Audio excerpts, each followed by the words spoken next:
back to Data Center News Asia, and welcome to Wales, James. Beautiful part of the world. I'm very envious I'm not there. I'm very envious of you being there, I should say.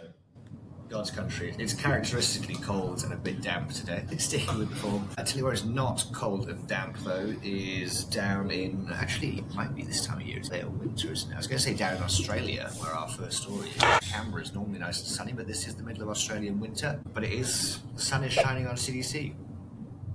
Yeah, so hot on the heels of another Australian mega deal. CDC announced 555 megawatts with a big name US client as per the press release. I think most people now know who this big name client is. Like, it's a massive vote of confidence in the Australian data center market.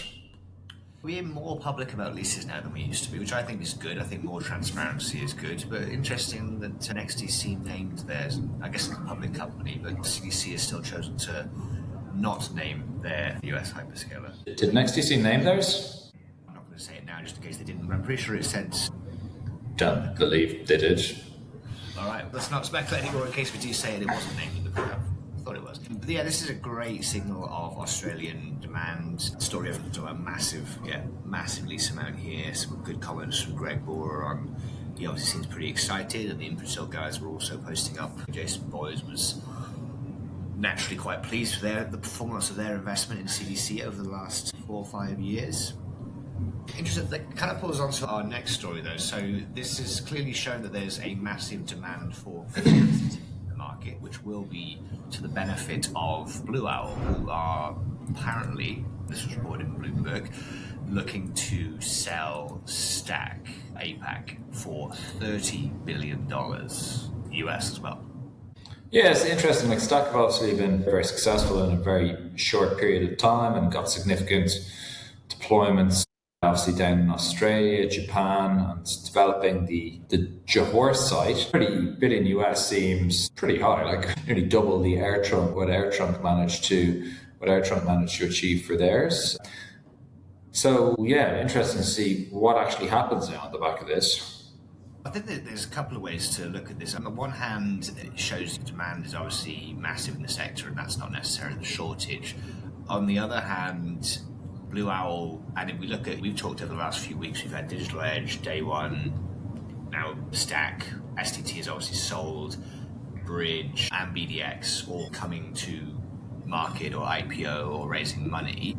PDG as well, and so that's over $100 billion needed. And these are all companies that we've probably been tracking for 5 years now, and they got their initial financing during the cloud boom. So these investors will have done amazing multiples, and if these companies exit successfully or deals are done successfully, it'll be a huge proof of concept for developing data center business in Asia. So I think we're all hoping these deals absolutely smash it. But it does show now with the AI boom, all those companies, including Stack, have got hundreds of megawatts of contracted capacity that needs to get built. And yeah, we in Asia are humbly asking for just a few $100 billion to get this build out done. Yeah, it's an exciting time to be in the space and looking after it. Yeah, let's see what happens here. Like, this, again, depends on how you divide up naming conventions and things like this, but they're advertising it, or this press release is saying it's 6 data centers. So some of these are more campus style arrangements, but it's putting a valuation of $5 billion per asset. So exciting times. Let's see what happens. Yeah, good luck to Blue Owl and the Stack team on that, and good luck to everyone who is raising money at the moment. I'm hoping this leads to phase 2 of the Asia data center boom. Speaking of booming for new sites, we've got a couple of these coming up. 2 in Australia. One, Zerra have filed for Zerra DC, formerly known as AGP data centers, have filed for a 6-building data center campus in Melbourne. This was reported on Urban Developer in Green Street. Yeah, I think this site's probably a bit of an open secret, but interesting, I think, the use case here. So previously it was the Ford factory or Ford assembly plant, whatever you want to call it.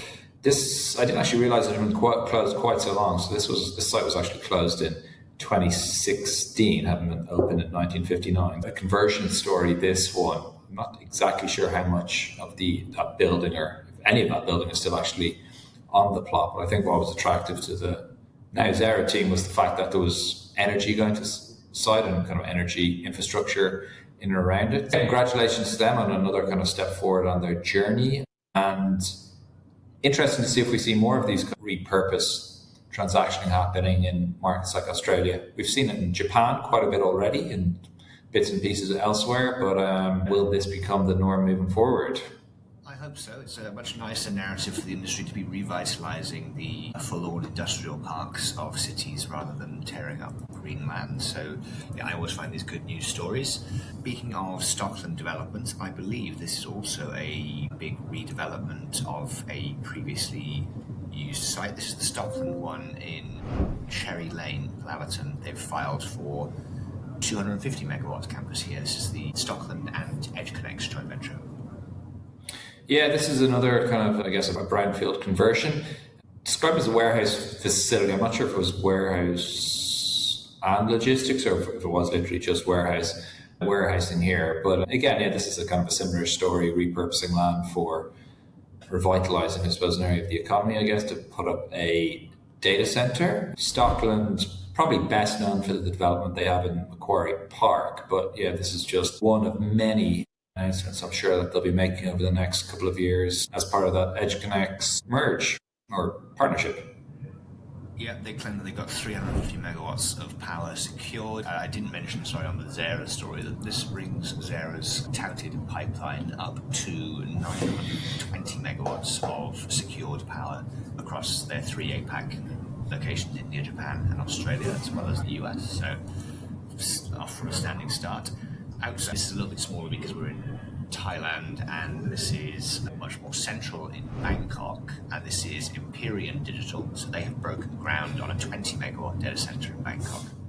Yeah, this is interesting because this is, I wouldn't necessarily say it's in central Bangkok, but in the Bang Na area, which is where this facility is, there's seemingly a corridor of what I guess you would call wholesale size facilities. So get into hyperscalers and bigger requirements, but not at the scale of what we're seeing in the Eastern Economic Corridor. So there's a couple of facilities in and around this area. DT, these guys, obviously, Equinix is one of their new sites is nearby. Evolutions is nearby as well. So like I said, a lot of facilities in the 15 to 40-ish range are coming in here. But yeah, Empyrion, obviously, in another new platform. Again, in a relatively short period of time, I've got a significant amount of capacity up and running in some cases, but also in the pipeline as well. So yeah, interesting to see how this development gets on.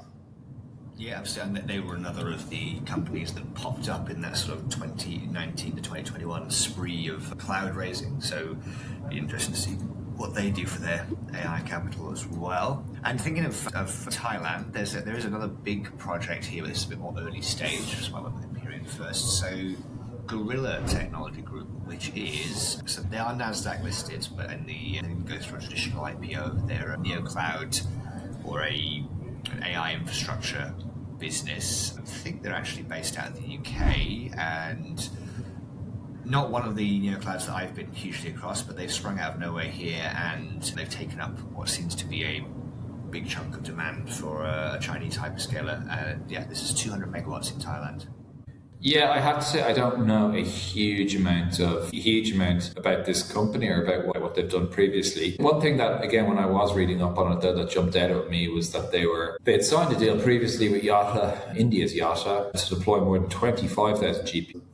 I think doing a bit of digging, they have done some interesting things in the past, but does that mean that they'll be able to deploy 200 megawatts? Let's wait and see. It's this is definitely on the watch list.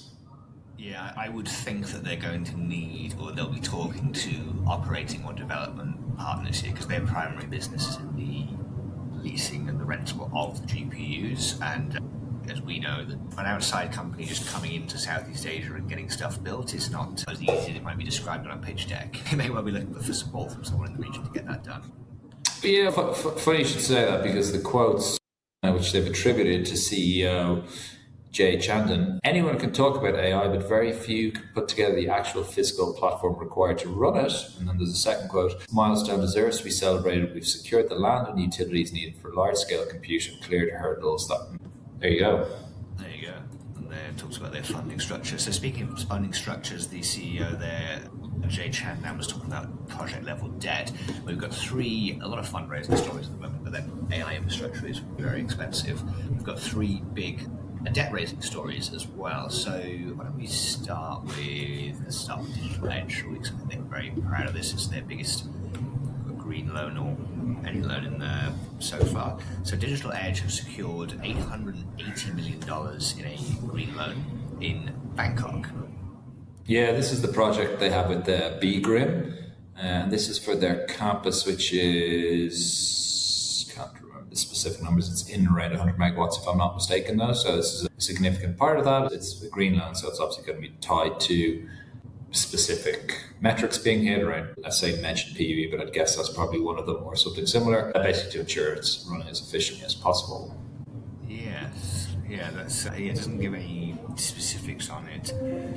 But yeah, Jonathan Warbridge, the CFO and one of the co-founders, was talking about this being the largest green financing and reminding us that they've had green financing in Korea, Indonesia and Thailand, setting national records. So lots of money being raised by the Stonepeak-backed platform. Another big debt-raising story here is DCI. This is DCI Indonesia with Pak Toto, not DCI Australia, to be clear. They have secured a 17 trillion Indonesian rupiah, or $980 credit facility to fund their expansion in Indonesia. Yeah, it's, again, DCI, for those who aren't familiar with the Indonesian market, like, may not necessarily be a brand name, but these guys have been very successful in Indonesia to date and seemingly continue on that path. Most of the key hyperscalers within their facilities all across Jakarta, and yeah, it looks like they're continuing to expand, and they're riding the wave of what's a booming Indonesian market again. Yeah, Toto Sugiri is one of the industry's original rock stars, and he's got much more interesting hair than the likes of Robin Kudo with his tame locks. Okay, let's move on from haircuts.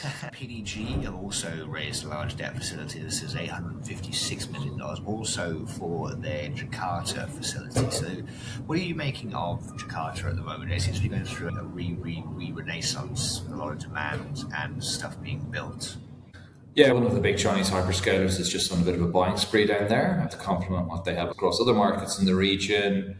Western clouds are still relatively busy down there. There's some Neo cloud and AI stuff also happening. So it's not grabbing the headlines in the same way as Johor or even Thailand is, but a lot of take up in the last 18, 24 months, and looks like a pretty significant pipeline ahead of that as well. So yeah, definitely a market which is quietly, or certainly quietly in comparison to Malaysia and Thailand, very busy again.